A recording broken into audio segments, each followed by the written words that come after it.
Bon matin tout le monde. Ce matin, on va tourner dans Luc 16.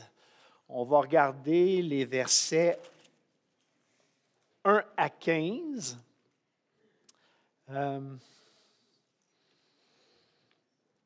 Luc 16, versets 1 à 15. Mais avant d'aller plus loin, on va prier.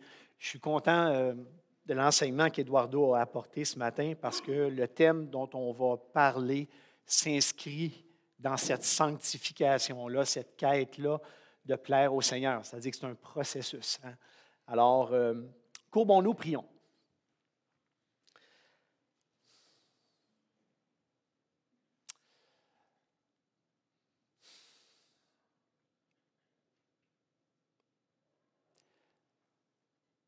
Seigneur, merci d'être dans nos vies.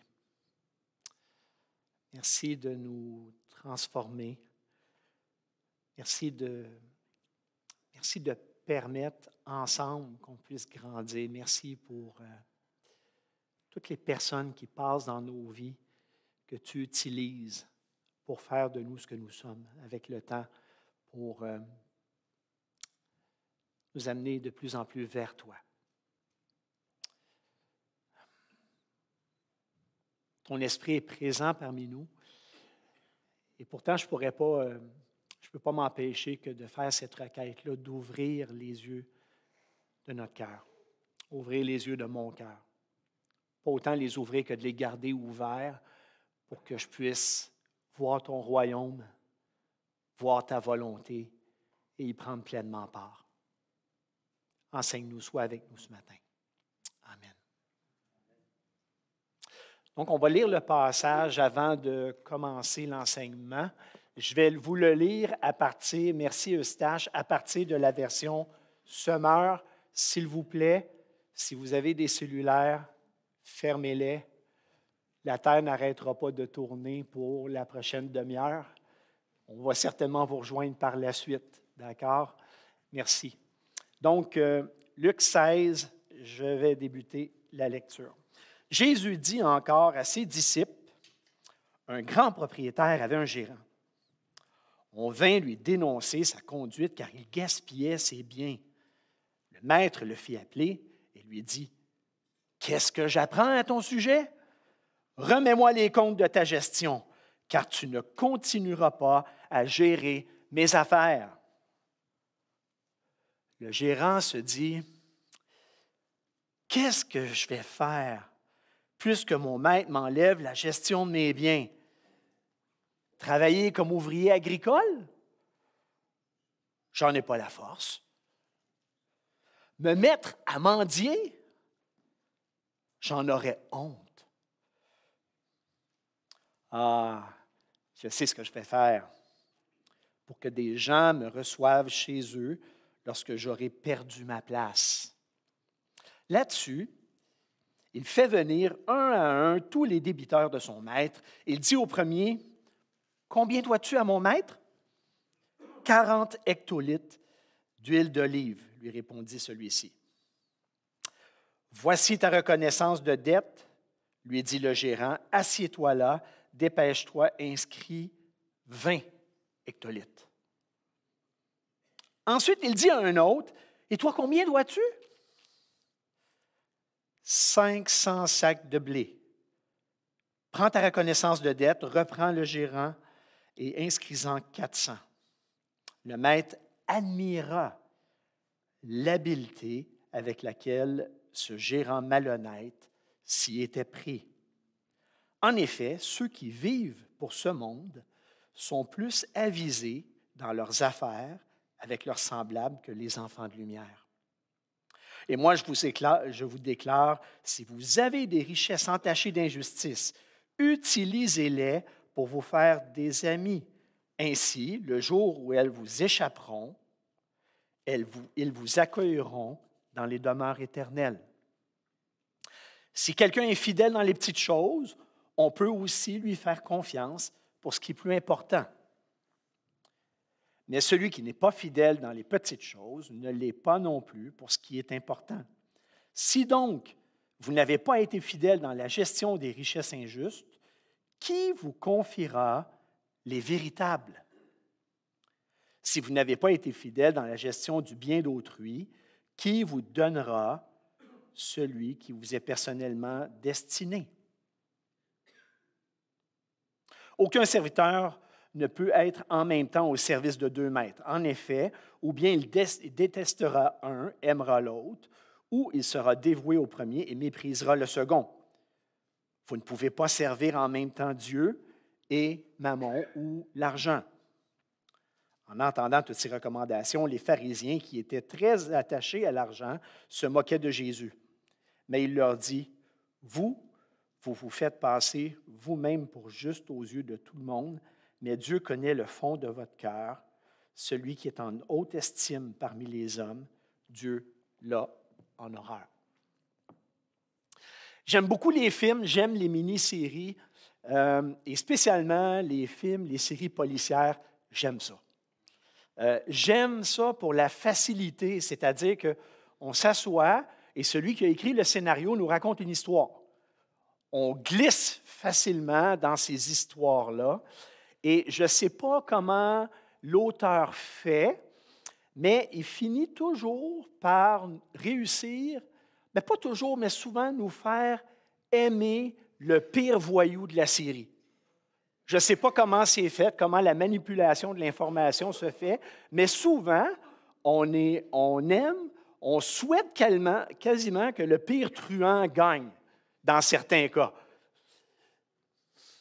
Mais est-ce que c'est vraiment ce qu'on souhaite? Lorsqu'on écoute une série, est-ce qu'on souhaite vraiment que toute cette méchanceté-là triomphe? Puis on le lit souvent aussi dans les romans. Pour ceux qui lisent les romans, c'est un peu le même principe. Je ne pense pas qu'on souhaite que la méchanceté triomphe. Je crois surtout qu'on admire la ruse, l'ingéniosité que ces truands-là utilisent pour parvenir à leur fin. C'est surtout ça qu'on admire. Dans le contexte de cette histoire-là, c'est un petit peu ce qui s'est passé avec le maître dans la parabole. Il n'a pas admiré cet escroc qu'il avait à son service, mais il a admiré l'habileté, l'agilité, la ruse qu'il a utilisée pour se sortir du pétrin. C'est ça qui s'est passé dans cette parabole. Mais avant d'aller plus loin, on va regarder un petit peu le contexte. Avant Luc 16, dans Luc 15, il y a l'histoire du fils prodigue. Et au début du chapitre 15, on se rend compte qu'un peu tout le monde est là. Il y a des pharisiens, il y a des publicains, il y a des spécialistes de la loi, des collecteurs d'impôts, des pécheurs. Les disciples sont là aussi. Le début du discours commence au chapitre 15 avec tous ces gens-là. Et lorsqu'on arrive au chapitre 16, bien là, Jésus s'adresse aux disciples. Tous ces personnages-là sont en retrait, on n'en entend pas parler, et pourtant, ils doivent être là à quelque part. Mais Jésus s'adresse aux disciples avec cette parabole.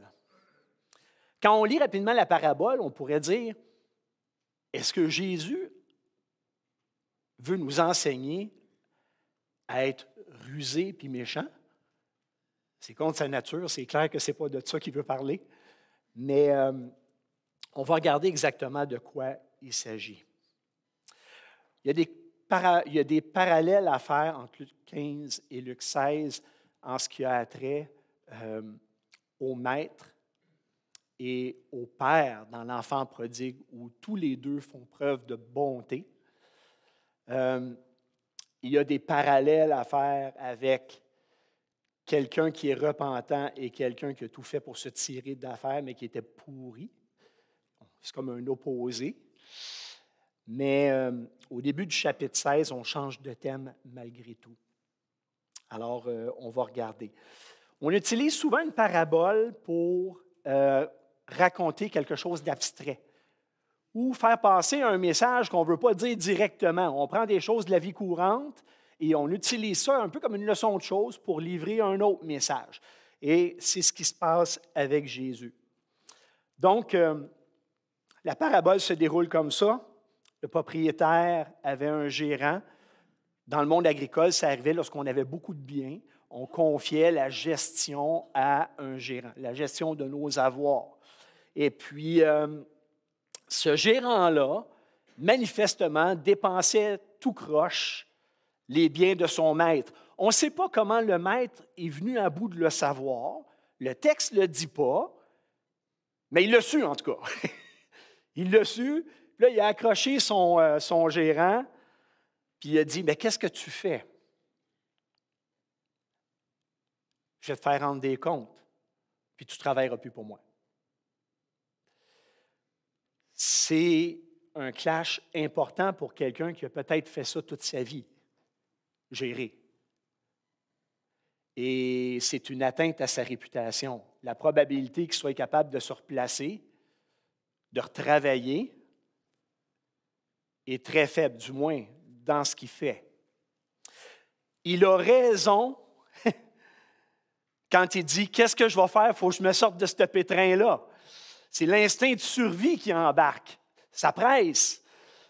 Là, il commence à réfléchir. Puis ça, c'est intéressant parce qu'il évalue toutes ses options, les options qu'il a en face de lui. Et puis, manifestement, il n'y en a pas de bonnes options. Il ne peut pas se convertir en quoi que ce soit. C'est tout ce qu'il a fait de sa vie. Et puis, il faut qu'il sorte d'affaires. Il va devoir vivre. Si tu n'as pas de travail, il n'y a pas d'assurance chômage à cette époque-là. Tu ne peux pas vivre. Donc, il va élaborer un plan. Un plan tordu comme seul lui probablement peut le faire.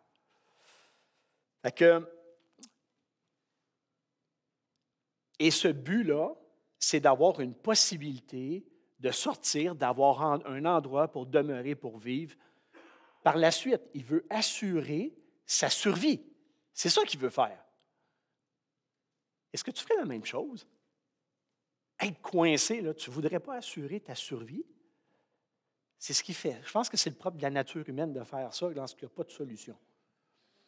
Alors, il n'y a pas de temps à perdre parce que présentement, il n'a pas déposé les livres auprès du maître. Donc, tout le monde croit qu'il est encore au service de ce maître-là. Il a encore un peu de capital pour placer ses billes. Alors, c'est ce qu'il va faire. Il va profiter de ça. Il fait venir les gens, il fait signer des billes beaucoup plus bas. Et ces gens-là contribuent, participent avec lui dans cette arnaque, que ce soit volontaire ou que ce ne soit pas. Le texte ne le dit pas. Peut-être qu'ils n'avaient pas entendu parler de ce qui s'était passé et qu'eux étaient convaincus que le maître leur faisait un deal. Mais le texte ne le mentionne pas. Tout ce qu'on sait, c'est que ces gens-là participent avec le gérant à la rédaction d'une dette qui est beaucoup plus basse. On ne sait pas si c'est volontaire ou si c'est à leur insu.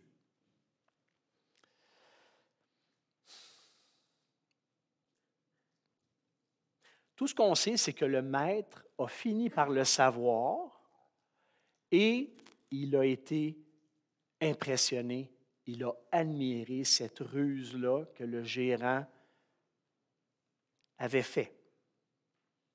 Encore là, on ne sait toujours pas comment il a fait pour le savoir. Est-ce que c'est les gens du village qui sont venus le remercier d'avoir déduit leur dette? Est-ce que c'est le gérant qui a voulu faire son SMAT puis montrer comment il était bon puis qu'il était fin finalement? Est-ce que la réduction de la dette, c'était une cote qui était plus chère que le gérant se prenait, qui a déduit pour montrer qu'il était gentil? Le texte ne le dit pas parce que ce n'est pas le propos de la parabole. Ce n'est pas où Jésus veut nous amener, même si on a ces questions-là. Fait que la parabole se termine très, très abruptement au verset 8. Et puis, on ne sait pas ce qui est arrivé avec le gérant, on ne sait pas ce qui est arrivé avec le maître. On ne sait pas ce qui est arrivé avec ceux qui avaient des dettes, avec la réputation de ces gens-là. Et ce n'est pas important, parce que ce n'est pas là où Jésus veut nous amener.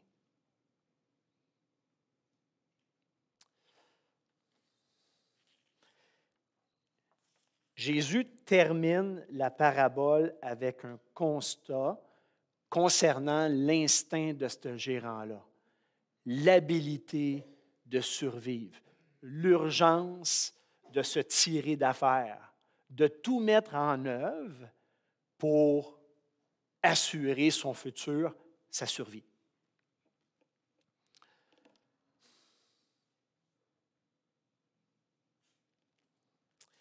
Quand Jésus dit que les gens sont plus avisés, les gens du monde, que les fils de lumière, qu'est-ce que Jésus veut dire? Est-ce que quelqu'un peut être plus avisé, plus au fait qu'un enfant de Dieu qui connaît les Écritures? Quelle leçon on a à tirer des gens qui n'ont pas la foi? Quand je lis le texte, c'est la première chose qui m'est venue en tête. Bien, qu'est-ce que j'ai à apprendre dans le fond? Si Dieu peut tout me donner. Dieu peut me révéler beaucoup de choses, peut nous révéler beaucoup de choses. Mais des fois, on fait des mauvais choix, on prend des mauvais plis malgré tout. Ça fait partie de la sanctification. C'est un peu ce qu'Eduardo parlait ce matin.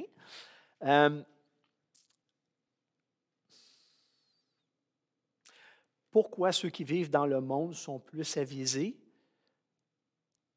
C'est très simple. C'est parce qu'ils vont tout miser sur leur vie pour sauver leur vie. L'urgence de vivre, l'urgence de se tirer d'affaire, cet instinct de survie-là, quand tu as une seule vie et qu'après ça, tu finis 6 pieds sous terre, tu mets tout en œuvre pour vivre correctement. C'est une urgence. Et on le voit, et je n'ai rien contre ça, là. C'est même une bonne chose, mais on voit des gens de manière démesurée qui vont se tenir en forme, qui vont faire attention à l'écologie. C'est la panique, on parle d'éco-anxiété ces dernières années. Bien, pourquoi? Bien, écoute, c'est la seule planète qu'on a. Et cette vie-là, c'est la seule qu'on a. Et un jour, on va la perdre. Alors, s'il y a quelque chose qu'on a à apprendre de ces gens-là, c'est cette urgence-là de vivre et d'investir dans notre vie, dans notre futur, dans notre survie. Est-ce que ça a la même résonance pour un enfant de Dieu? Est-ce que c'est la même vie? On pourrait se poser la question. La conception qu'on a du futur, ce n'est pas la conception que les gens ont du futur. Parce que nous autres, notre vie, elle n'arrête pas 6 pieds sous terre. Ça ne l'arrête pas là. Il y a une vie après la mort. On va vivre éternellement.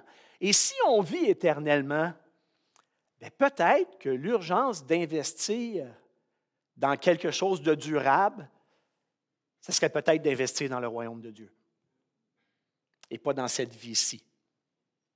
Si on voit cette urgence, si on veut assurer notre futur, c'est peut-être de prendre ce que nous avons ici et de le mettre dans un endroit où on ne perdra rien.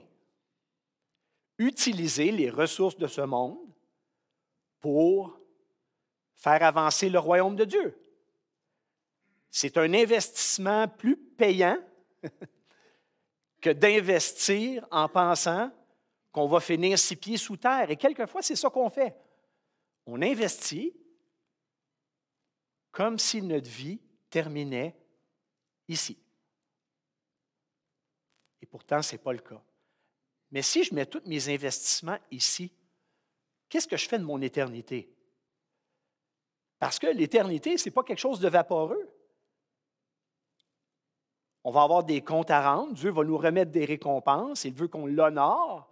Alors, qu'est-ce que je fais avec les biens que j'ai ici? Qu'est-ce que je fais avec les biens qui me sont prêtés? Parce que ces biens-là, comme ce gérant-là dans la parabole, ces biens-là me sont prêtés. Ils ne sont pas à moi. Je gère quelque chose qui ne m'appartient pas et je suis appelé à le gérer pour un maître qui est éternel. Donc, de quelle manière je gère des richesses, des biens qui me sont confiés? Est-ce que je les gère pour faire des intérêts au bon endroit pour assurer mon futur devant Dieu, assurer mon éternité? Pas parce que c'est un salut par les œuvres, pas du tout, mais parce qu'on veut aimer Dieu, on veut plaire au Seigneur et on veut gérer pour notre maître et que notre maître soit heureux, fier de ce que nous avons fait.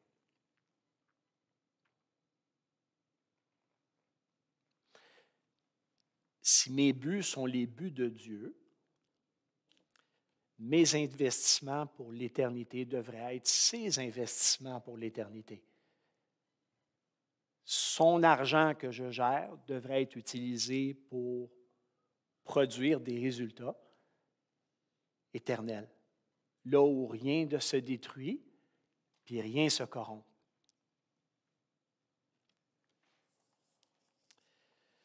Qu'est-ce que cette parabole-là a à voir avec la fidélité? C'est très simple, hein? Fidèle dans les petites choses, Dieu en confie des grandes. Mais si j'ai peine à gérer ce qui m'est confié présentement, peut-être la réflexion, ça serait à savoir comment je peux gérer quelque chose de plus grand que Dieu me confie. C'est une bonne question.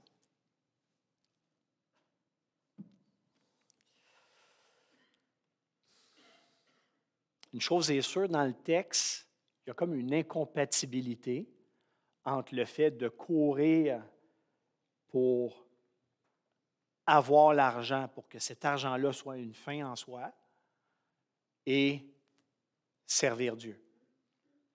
Le texte dit qu'on ne peut pas servir les deux. On ne peut pas servir Dieu et Mammon.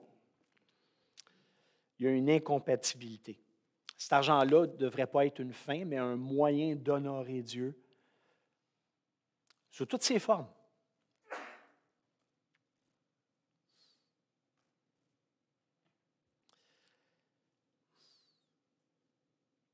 Les termes sont forts, hein? Quand on regarde le texte, quand il dit que soit on va aimer ou qu'on va haïr, on va aimer un des deux, on va haïr l'autre. On va servir un, mépriser l'autre en parlant de Dieu et Mammon. Et lorsque je lisais le texte, je me disais, est-ce que ça peut s'adresser à moi? Je trouve que les termes sont forts. Jésus ne mange pas tellement ses mots, hein, d'habitude. Et là où on doit réfléchir, c'est que peut-être on aime un, peut-être qu'on n'aime pas un, puis qu'on haït l'autre. Mais peut-être qu'on peut prioriser un et négliger l'autre, qui est un peu plus nuancé. Dans la vie, on pense, je pense souvent comme croyant qu'on a à choisir entre le bien et le meilleur. Pas entre le bien et le mal, mais le bien et le meilleur. Et la question que je me pose et que je me permets de vous poser, c'est est-ce que c'est possible que dans ma vie, je perde de vue le royaume de Dieu? Que je sois tellement préoccupé pour cette vie présente que tous mes avoirs, tout mon argent, tous mes efforts soient dédiés à cette vie et que je néglige ce que Dieu attend de moi pour l'éternité. Est-ce que mes placements sont à la bonne place?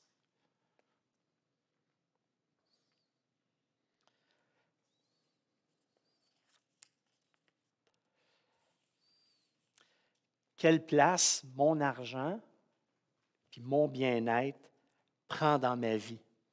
Est-ce que cette place-là prend la place du royaume dans mes priorités?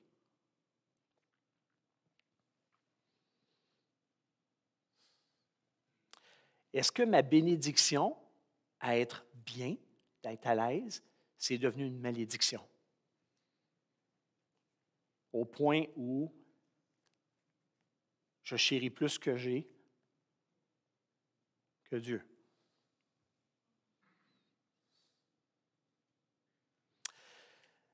Tu sais, ce monde-là va disparaître, on ne sait pas quand, mais ça ne sera pas éternel.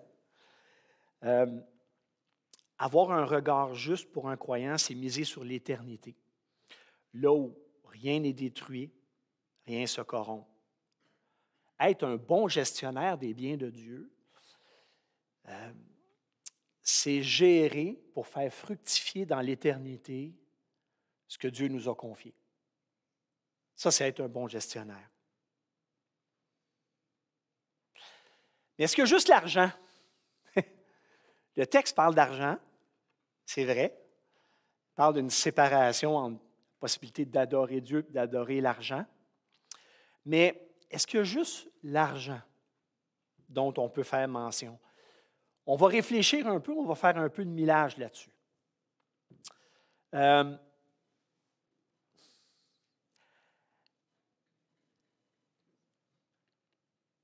déjà fait de la peinture à numéro? Tu as déjà fait ça?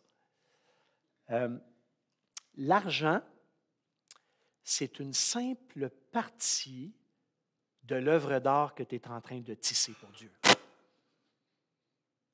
C'est peut-être le numéro 1 ou le numéro 2, on ne sait pas. Mais ta vie s'inscrit dans un plan qui est beaucoup plus global que la gestion de l'argent. Et quelquefois dans notre vie, on fixe le regard sur une partie de l'œuvre d'art et pas sur la totalité. Tu n'es pas juste un gestionnaire d'argent, tu as une vie à offrir, tu as des endroits où tu peux influencer pour le royaume de Dieu. Et là où je veux en venir, c'est que oui, le texte parle d'argent, mais la priorité pour faire des intérêts dans l'éternité dépasse le principe de l'argent. C'est le temps que tu consacres. C'est les vies que tu influences. C'est les moments où tu ouvres la bouche pour faire du bien. C'est les moments où tu donnes la tape dans le dos à quelqu'un. C'est les moments où tu pries pour quelqu'un. Et tellement d'autres moments. C'est important d'avoir le regard sur l'éternité. La Bible est remplie de ça. Cet homme qui vend le champ pour acquérir la perle la plus précieuse. Tous les principes sur le sermon sur la montagne qui parlent du royaume, qui n'ont rien à voir avec les principes sur lesquels on vit sur terre. Le fait qu'on ait besoin de se confier en Dieu parce que Dieu prend soin de tout, qu'on arrête de s'inquiéter. La Bible va même à nous traiter d'insensés si on investit trop ici et qu'on pense que c'est une finalité, cette richesse-là, en disant « insensé », cette nuit même, ton âme va être demandée. L'éternité doit prendre plus de place dans notre vie, plus de place que cette vie-là. Avec l'argent et avec autre chose, avec toutes les choses de notre vie. Parce qu'il y a une chose qui est certaine. Là où est ton trésor, là va être ton cœur. Où est ton trésor? Où est ton cœur? Prions.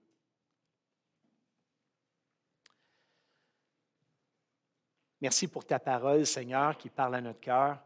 Enseigne-nous à avoir des yeux sur ton royaume, à investir à des endroits où ça va être fructifié pour l'éternité. Seigneur, ce qu'on a ici, on ne l'amènera pas avec nous. Aide-nous à être de bons gérants des biens qui t'appartiennent pour que tu puisses être honoré, non seulement avec nos avoirs, mais dans tous les aspects de notre vie. Amen.